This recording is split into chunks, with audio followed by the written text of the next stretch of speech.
My perspective is Shedeur needs to be the starting quarterback going into the season. And then if he continues to play well, he just goes because he went off last year. Now we got we got a new coach. We got more weapons around him. I'm thinking with this, it's from the Browns' perspective of we put $250 million to Deshaun Watson. Okay? He's been not doing anything but trying to rehab, work his way back before, and you signed him to a $250 million guaranteed contract, the biggest contract ever. You've seen him be great before, and you paid him because you wanted him to be great. So when we talk ROI, when we talk about return on investment, you gave this man $250 million, and you gave Shedeur not even close. Okay, 5. Okay, like a 0.5%. So when you're looking at it from the Browns' perspective, you have Shedeur on your roster for this year and the following 2 seasons. Okay, you have Deshaun Watson on your contract on your roster for this last season. This is your final year. So you're going to see what you can see from Deshaun Watson. And if he doesn't play good, listen, he's been getting hurt every year also, not trying to wish anything on him. So just longevity, you're going to need another quarterback. You're going to need a backup quarterback that's going to be able to come and play. Man, you ain't trying to wish nothing on him, but you brought it up. But I'm saying, injury prone, he hasn't been able to be out there $1 million already. This is your last 50. Are you going to go out here? Now, let's see what you can do. Hopefully he can make it shake. Hopefully that's what the Browns are thinking. I would play Shedeur because we're coming off of last season. The new coach, this last coach wasn't given a real opportunity. You're not going to be able to complete that many passes if your receivers are dropping it, if your line isn't blocking, if your running game isn't going, if your coach isn't really helping you and you don't have first team reps.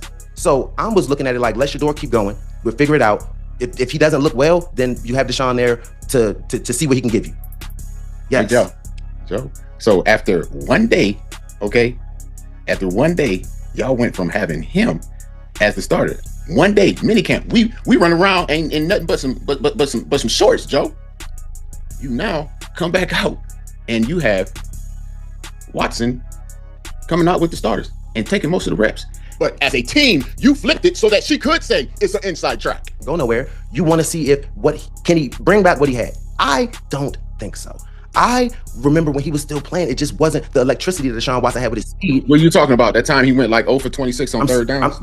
That's what you're talking about in 20. The last time I saw Deshaun Watson out there too, he wasn't looking as explosive and it wasn't looking as good as it did in 2020 when he was in Houston and when we brought him over there. So I'm thinking now that's 2 years later after another injury. Are you expecting him to have more burst?